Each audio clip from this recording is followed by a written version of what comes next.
ഹരേ രാമ രാമ രാമ ഹരേ ഹരേ ഹരേ കൃഷ്ണ കൃഷ്ണ കൃഷ്ണ ഹരേ ഹരേ. രാമായ രാമഭദ്രായ രാമചന്ദ്രായ വേധസേ രഘുനാഥായ നാഥായ സീതായ പതയേ നമഃ.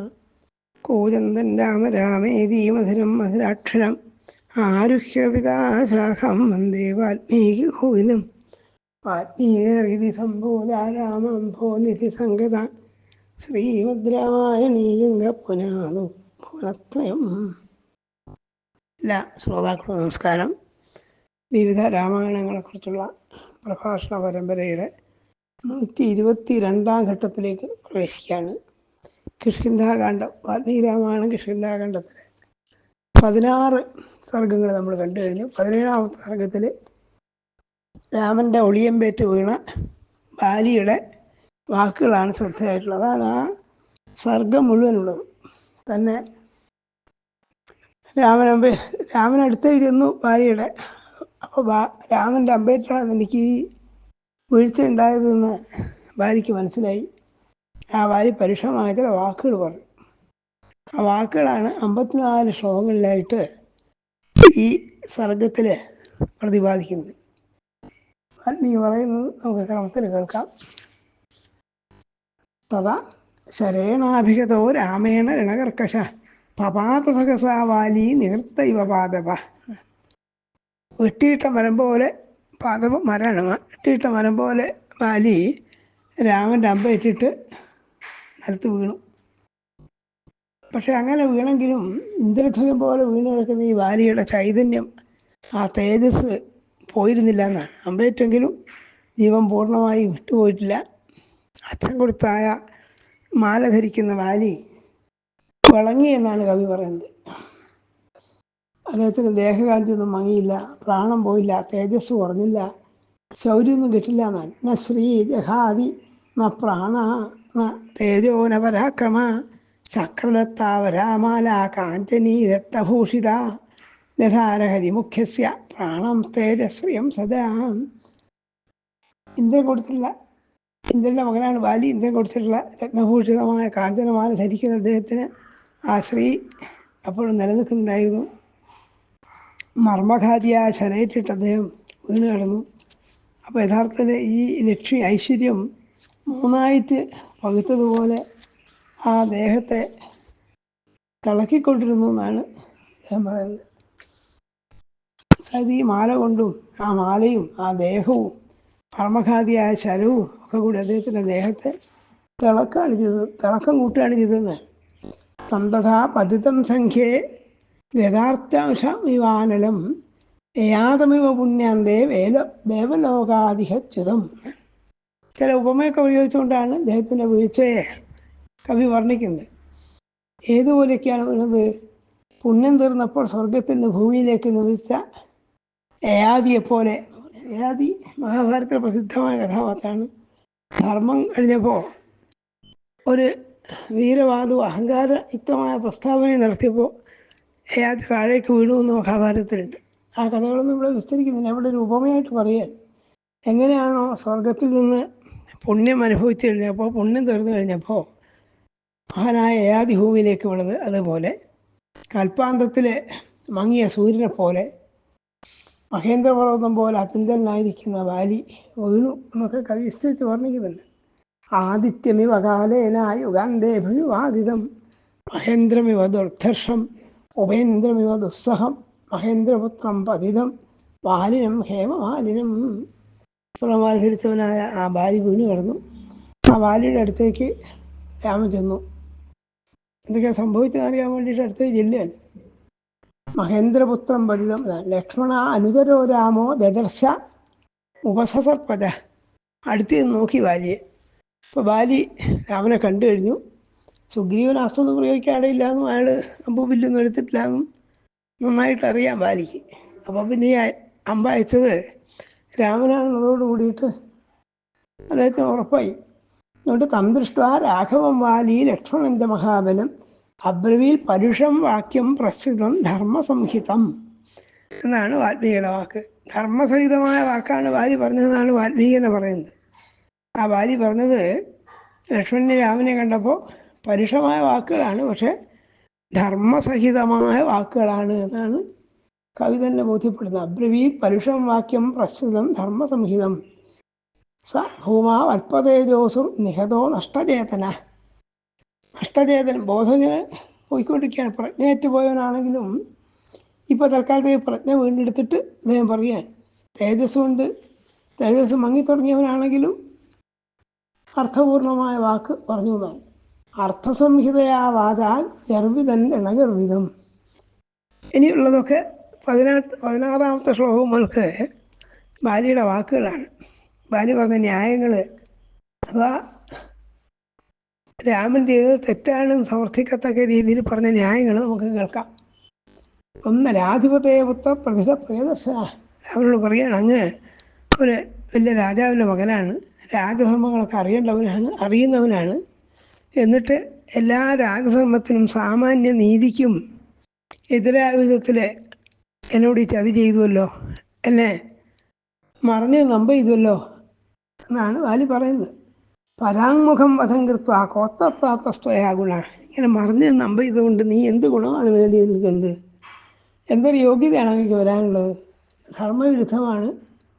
അതുകൊണ്ട് യഥഹം യുദ്ധസംരബ്ധ ത്വൽകൃതേ നിധനം ഗത കുലീന സത്വസമ്പന്ന തേജസ്വി ചരിതവ്രത രാമകരുണവേദീത പ്രജാനഞ്ച ഹിതേരഥ.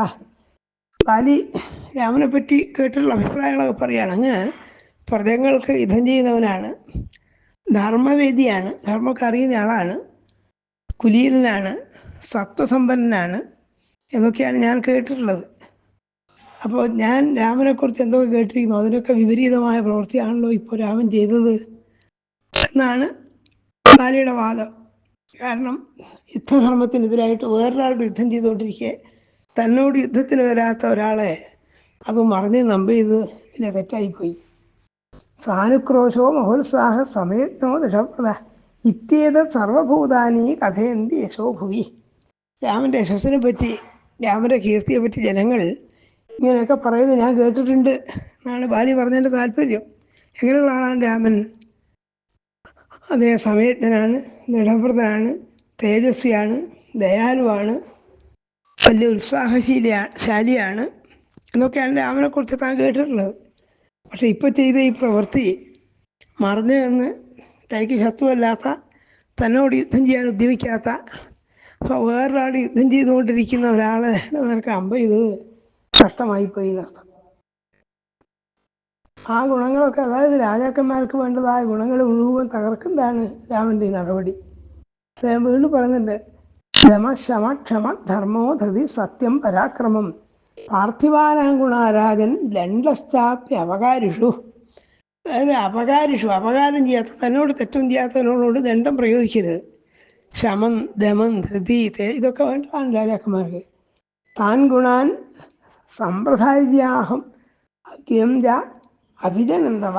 ഈ ഗുണത്തെല്ലാം ഓർത്തിട്ടും രാമൻ്റെ കുലമഹിമം ഓർത്തിട്ടും താരെ പ്രതിഷേധിച്ചിട്ടുമാണ് താൻ ഈ സുഗ്രീവനോട് ഇപ്പോൾ യുദ്ധത്തിന് വന്നെന്ന് ബാലി പറയുകയാണ്. അതായത് താൻ യുദ്ധത്തിന് പുറപ്പെടുമ്പോൾ തൻ്റെ പ്രിയതമായ താര തന്നെ തടുത്തു വെച്ചു, രാമൻ്റെ സഹായം സുഗ്രീവനുണ്ടെന്ന് സൂചിപ്പിച്ചു.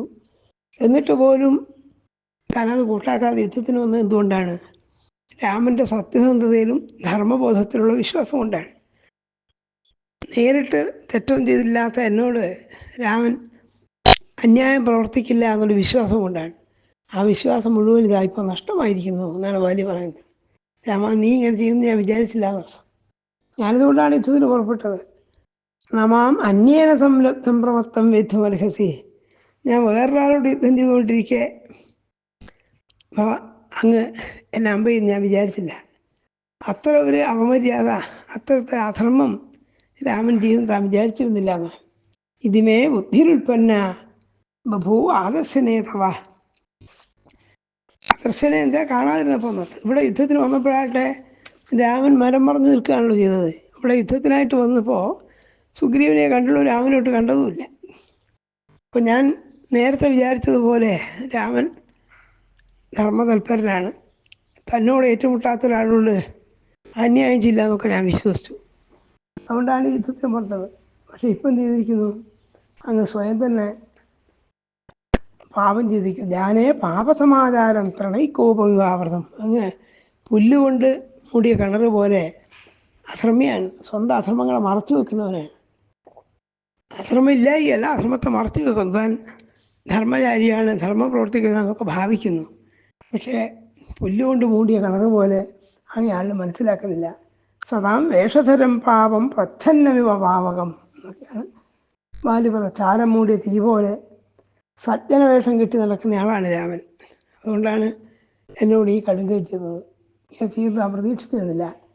വിഷയേവാ പുരേവാത്തെ യഥാ പാപം കരോമ്യഹം നജ ത്വാം അവജാനേഹം കസ്മാത്വം ഹംസവിദ്വിഷം. എന്തൊക്കെയാണ് അങ്ങനെ ഞാൻ യഥാർത്ഥത്തിൽ ഈ രാമൻ്റെ രാജ്യത്തോ അദ്ദേഹത്തിൻ്റെ നഗരിയിലോ ചെയ്തിട്ട് ഒരു തെറ്റും ചെയ്തിട്ടില്ല. എങ്കിലും യുദ്ധത്തിന് വന്നില്ലെങ്കിലും ഒരാളെ കൊല്ലാം. ഞാൻ അയോധ്യയിൽ വന്നിട്ട് രാമൻ്റെ രാജ്യഭാരത്തിന് വിഷമുണ്ടാക്കുകയോ അന്യായം ചെയ്യുകയോ ചെയ്താൽ ഒരാളെ കൊല്ലം. ഞാനത് ചെയ്തിട്ടില്ല. ഇതൊക്കെയാണ് ബാലിൻ്റെ വാദം. ഞാൻ ആരെയും അങ്ങനെ അപമാനിച്ചിട്ടുമില്ല. വിഷയേവാ പുരേവാദ യഥേ പാപം കരോമ്യം നചത്വാം അവജാനേഹം. രാമൻ എന്തെങ്കിലും മാനഹാനി ഉണ്ടാക്കുന്നതോ ബുദ്ധിമുട്ടുണ്ടാക്കുന്നതോ പ്രവൃത്തി താൻ ചെയ്തിട്ടില്ല. യഥാർത്ഥത്തിൽ ഞങ്ങളെങ്ങനെയുള്ളവരാണ്? അപ്പോൾ ഒരു വാനരനാണെന്നുള്ള ഹോട്ടലാണ് പിന്നീട് ബാലി പറയുന്ന വാക്കുകളൊക്കെ. ഞങ്ങൾ കൈകനികൾ നിന്ന് കാട്ടിൽ നടക്കുന്ന ആളുകളാണ്. ഫലമൂലാസനം നിത്യം വാനരം അനഗോചരം മാമിഹ അപ്രതിയുദ്ധ്യന്തം അന്യേന ച സമാഗതം. കായികനികൾ നിന്നിട്ട് മരകൾ ചാടി കിടക്കുന്ന കൊലകായിട്ടോടെ ജീവിക്കുന്ന അന്യനോട് പോരാടിക്കൊണ്ടിരിക്കുന്ന എന്നെ അങ്ങ് ചെയ്തുവല്ലോ, അത് കഷ്ടമായിപ്പോയി. വീണ്ടും വീണ്ടും പറയുന്നുണ്ട് രാമൻ്റെ യോഗ്യതകളെ ബാലി വിസ്തരിച്ച് പറയാൻ.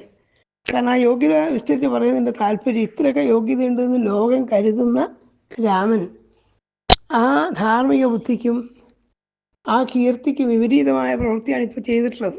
അത് അസഹനീയമാണ്, യഥാർത്ഥത്തിൽ അവിശ്വസനീയവുമാണ്. രാമനെപ്പോലെ ധർമാത്മാവ് ഒരാൾ ഇങ്ങനെ ചെയ്യും എന്ന് താൻ വിചാരിച്ചേ ഇല്ല. ത്വം നരാധിപതേപുത്ര പ്രതീത പ്രിയദർശന. അങ്ങ് ഒരു രാജാവിൻ്റെ ദശരഥൻ്റെ പുത്രനാണ്, ജനങ്ങൾക്ക് പ്രിയദർശനാണ്.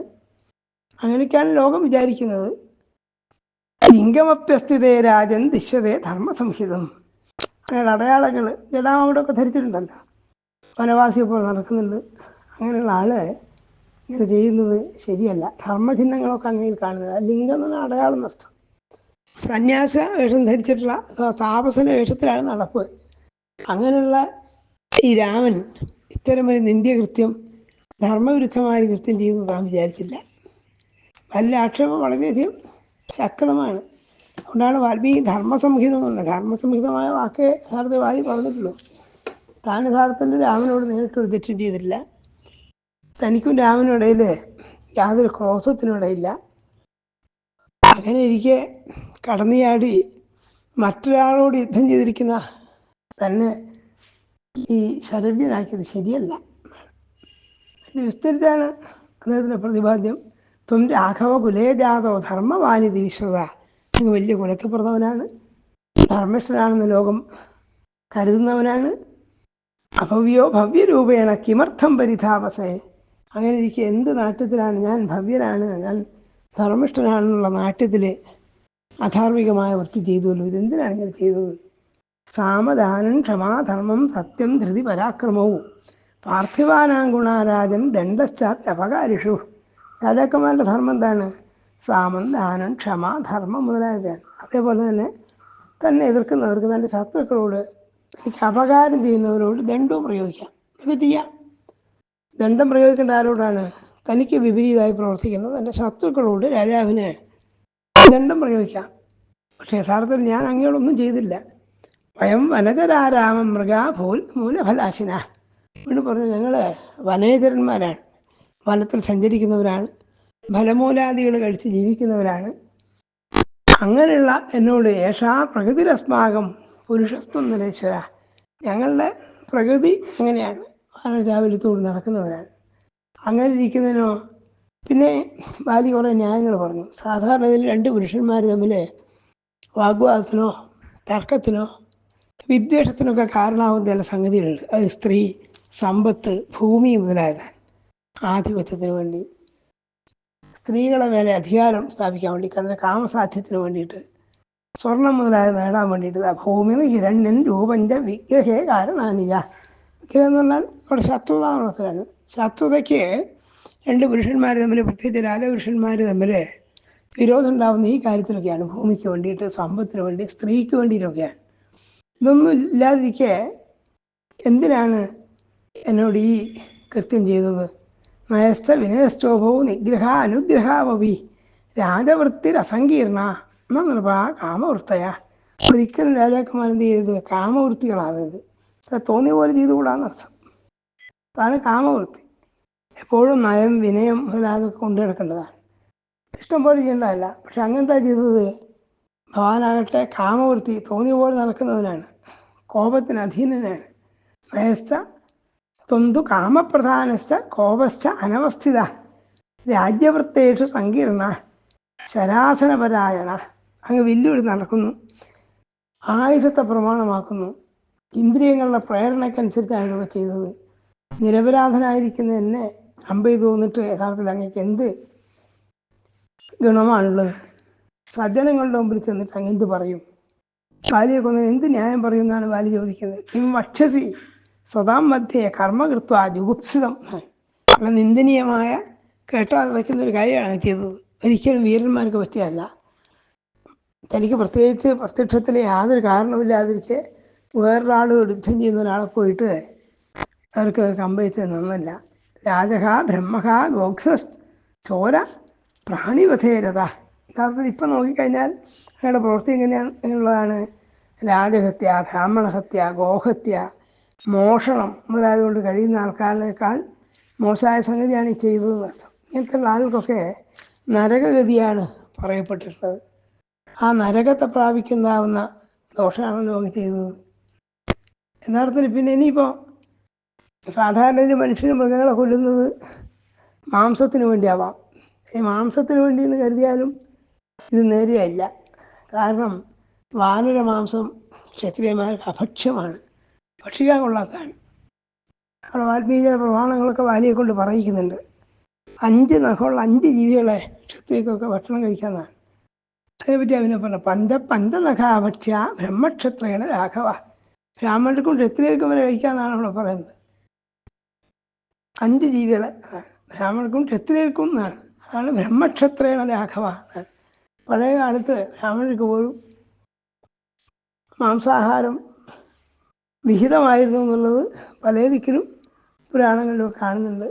അതിനെപ്പറ്റിയൊക്കെ ധാരാളം അനുകൂലവും പ്രതികൂലമായ വാദഗതികളുണ്ട്. നമ്മളതിൻ്റെ സങ്കീർണതയിലേക്കൊന്നും കടക്കുന്നില്ല. എന്നാലും വാൽമീകി രാമായണത്തിലെ എല്ലാ പതിപ്പുകളിലും കാണാം ബ്രഹ്മക്ഷത്രേണ രാഘവ. ബ്രാഹ്മണർക്കും ക്ഷത്രിയർക്കും 5 നഖമുള്ള 5 തരം ജീവികളെ പറയുക. നിങ്ങൾക്ക് നഖമുള്ളത് ആരൊക്കെയാണ്? മുള്ളം പന്നി, പന്നി, ഉടുമ്പ്, മുയൽ, 5ാമത് ആമയും. ഇതൊക്കെ ഭക്ഷിക്കാമെന്ന് വിധിയുള്ളതാണ്. ശല്യക സ്വാമിധോ ബോധ ശശ കൂർമ്മസ്ഥ പഞ്ചത. ഈ 5 ബ്രാഹ്മണ ക്ഷത്രിയർക്ക് പോലും ഭക്ഷിക്കാവുന്നതാണ്. യഥാർത്ഥത്തിൽ ഇതിൽപ്പെടുന്നതല്ല വാനരർ.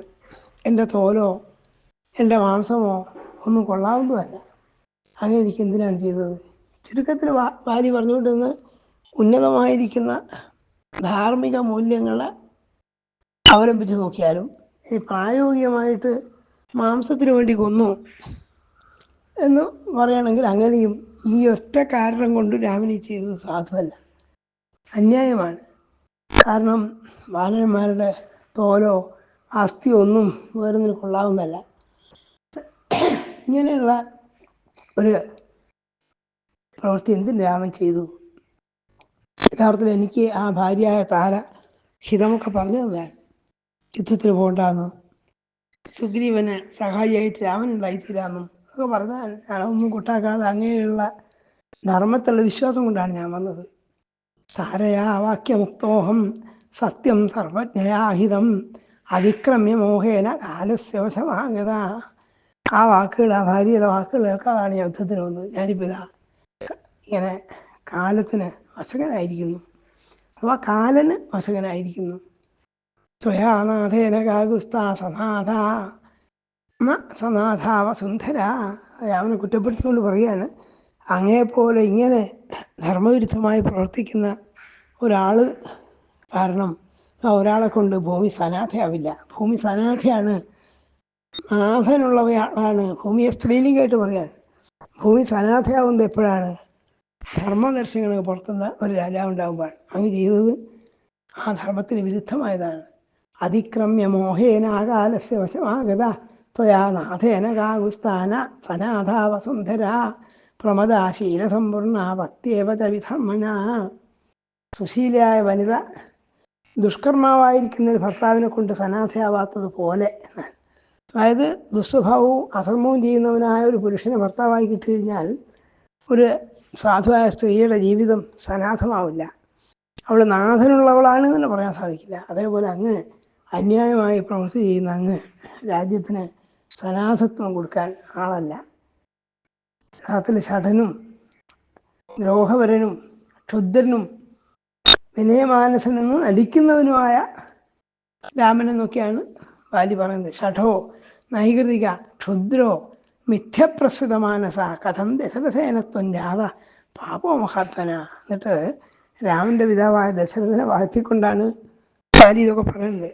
അങ്ങനെയുള്ള ആ ദശരഥ, മഹാത്മാവായ ദശരഥന് നീ എങ്ങനെ പുത്രനായി ജനിച്ചു? അച്ഛനും പുത്രനും തമ്മിൽ എന്തെങ്കിലും സാജാത്യം വേണ്ടേ? ആ ദശരഥൻ മഹാത്മാവായിരുന്നു എന്നാണ് വാലി പറയുന്നതിൻ്റെ താല്പര്യം. അങ്ങനെയുള്ള ദശരഥന് മകനായി അന്യായം ചെയ്യുന്നവനായ, ധർമ്മത്തെ മാനിക്കാത്തവനായ നീ എങ്ങനെ ജനിച്ചു വന്നു എന്ന് ചോദിക്കാൻ. ഛിന്നചാരിത്രകാംക്ഷേണ സദാം ധർമാധിവർത്തിന രക്തധർമാങ്കുശേനാഹം നിഹതോ രാമഹസ്തിന. ഞാൻ യഥാർത്ഥം എന്ത് ചെയ്തിരിക്കുന്നു? രാമനാകുന്ന ഒരു മതയാനയാൽ ഇതാ വീഴ്ത്തപ്പെട്ടിരിക്കുന്നു, അതാ കൊല്ലപ്പെട്ടിരിക്കുന്നു എന്ന് ഞാൻ പറയാൻ കഴിയില്ല. എന്നാൽ മരിക്കാവുന്ന അവസ്ഥയിൽ ഞാൻ എത്തി എന്നർത്ഥം. ഈ രാമൻ ഒരു മതയാനയാണ്. മതയാനകൾ എന്ത് ചെയ്യുന്നില്ല? തോട്ടിക്ക് വിധേയരല്ല. സാധാരണ പാപ്പന്മാർ തോട്ടിയിട്ട് പിടിക്കും ആനയെ, അങ്ങനെ പിടിക്കാൻ ആരുമില്ല. അപ്പം അങ്ങനെയൊക്കെയാണ്. ഷഠനാണ്. പിന്നെന്താണ്? ഛിന്നചാരിത്രകാംക്ഷേണ, സദ്വൃത്തിയാകുന്ന ചങ്ങല പൊട്ടിച്ചവനാണ്. സത്തുക്കളുടെ മാർഗം കൈവിടിഞ്ഞവനാണ് ഈ രാമൻ. അങ്ങനെയുള്ള രാമനാകുന്ന മതയാനയാൽ ഇതാ ഞാൻ നിഹതനായിരിക്കുന്നു. അശുഭം ച അയുക്തം ച സതതം ചൈവ വിഗർഹിതം ഒക്കെയാണ് ബാലിൻ്റെ ആക്ഷേപങ്ങൾ.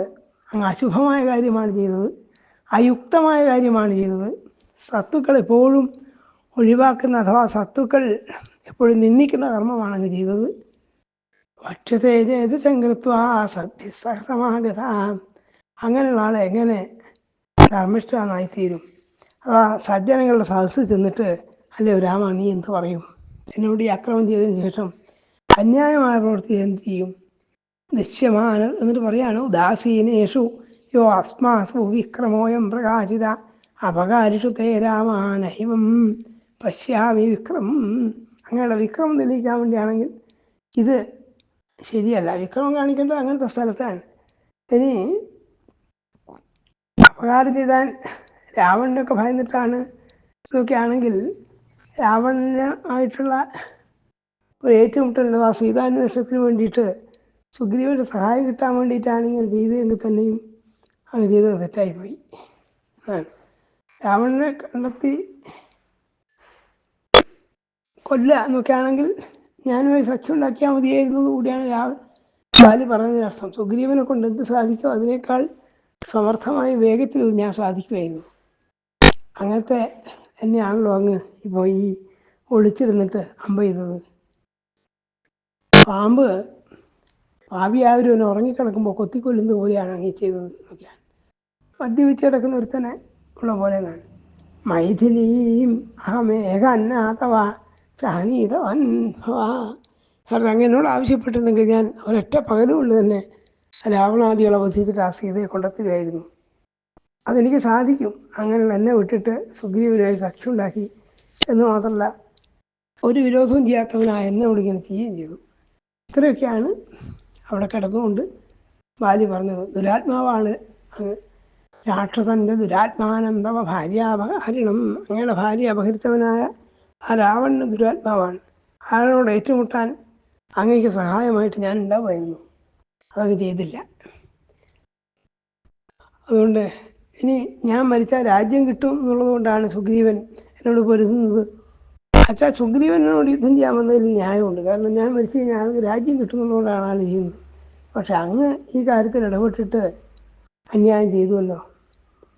അധർമ്മമാർഗത്തിലൂടെ എന്നെ യുദ്ധത്തിൽ വധിക്കാൻ ശ്രമിച്ചുവല്ലോ. അത് തികച്ചും അയുക്തമാണ്, ന്യായമില്ലാത്തതാണ്. കാരണം എന്നെ വധിച്ചുകൊണ്ട് അങ്ങേക്കൊന്നും കിട്ടാനില്ല. ന്യസ്തായാം സഹയാത്തോ ഏവ പാതാളേജാഭി വൈഥിലിം ആനയേയം. യഥാർത്ഥത്തിൽ ഞാനുമായിട്ടാണ് സഖ്യം ഉണ്ടാക്കിയിരുന്നെങ്കിൽ ഏത് പാതാളത്തിൽ ആ സീതയെ ഒളിപ്പിച്ചിരുന്നെങ്കിൽ ഞാൻ കൊണ്ടുവരുമായിരുന്നു. കാമമേവം വിധോ ലോക കാലേന വിനിയുജ്യതേ ക്ഷമഞ്ചേദ്ഭവതാവ്രാത്ത മുത്തരം സാധു ചിന്തിതാം. അതുകൊണ്ട് ഞാനീ പറഞ്ഞതിനൊക്കെ എന്നൊന്ന് പറയൂ. അപ്പോൾ എന്തെങ്കിലും ന്യായമുണ്ട് അങ്ങ് ചെയ്തതെങ്കിൽ അത് പറയൂ എന്ന് പറഞ്ഞുകൊണ്ടാണ് വാലി ഇത്രയും പറഞ്ഞു കഴിഞ്ഞപ്പോൾ തന്നെ അദ്ദേഹത്തിന് വായ വരണ്ടു, അസ്ത്രമേറ്റിട്ട് മരണാസന്നായി തീർന്നു. വരണ്ടു പോയ വായയോട് കൂടിയിട്ട് മഹാനായ ഇന്ദ്രപുത്രൻ വ്യഥിതനായി. പിന്നീട് മൗനം പാലിച്ചു എന്ന് പറഞ്ഞിട്ടാണ് ആ സർഗം അവസാനിക്കുന്നത്. ശ്ലോകം ഇതാണ്: ഇത്യേവ മുക്ത്വാ പരിശുഷ്ക വക്ത്ര ശരാഭിഘാതം വ്യഥിതോ മഹാത്മാ സമീക്ഷ രാമം രവിസന്നികാശം തൂഷ്ണിം ബഭൗ വാനരരാജസൂനു. വാനരരാജപുത്രനായിരിക്കുന്ന വാലി അവിടെയൊക്കെ ഒരു വരിയിൽ വാൽമീകി വിശേഷിപ്പിക്കുന്ന മഹാത്മാ എന്ന് വിശേഷിപ്പിക്കുന്ന ശ്രദ്ധിക്കേണ്ട. ശരാഭിഘാതോ മഹാത്മാന്ന്, ശരമേറ്റിട്ട് വേദനിക്കുന്നവനായ ബാലി വായൊക്കെ വരണ്ടു. കാരണം അദ്ദേഹം മരണാസന്നായി കഴിഞ്ഞ് ഇത്രയും നേരം ശക്തമായ ന്യായങ്ങളൊക്കെ പറഞ്ഞു. അതിനുശേഷം ക്ഷീണിതനായിട്ട് ഉണ്ടാതെ കിടന്നു എന്ന് പറയാൻ. ഇനി അടുത്ത അധ്യായത്തിൽ അടുത്ത സർഗത്തിലാണ് രാമൻ ബാലിയുടെ ആരോപണങ്ങൾക്ക് പറയുന്ന മറുപടിയും അതിനുശേഷം താരയുടെ വിലാപവും താരയെ ആശ്വസിപ്പിക്കുന്ന മുതലായ ഭാഗങ്ങളൊക്കെ ശ്രദ്ധിച്ച് കേൾക്കാം. കാരണം രാമായണത്തിലെ ഏറ്റവും വിവാദാസ്പദമായ സംഗതിയാണ് ഈ ബാലിവധം എന്നുള്ളത്. ഇക്കണ്ട കാലം അത്രയും രാമചരിത്രത്തിൽ ഒരു കറുത്ത പാടായി നിൽക്കുന്നത് ഈ ബാലിവധമാണ്. അതിനെപ്പറ്റി എത്രയോ മഹാത്മാക്കളായ ആളുകൾ അനുകൂല പ്രതികൂലങ്ങളായി പല അഭിപ്രായങ്ങളും പറഞ്ഞിട്ടുണ്ട്. അതൊക്കെ സൗകര്യം പോലെ സമയം പോലെ പിന്നീട് കാണാം. തൽക്കാലം ഈ 17-ാം സർഗത്തിൻ്റെ പ്രതിപാദനത്തോടു കൂടിയിട്ട് ഇന്നത്തെ പ്രഭാഷണം ഉപസംഹരിക്കുകയാണ്. എല്ലാവർക്കും നമസ്കാരം.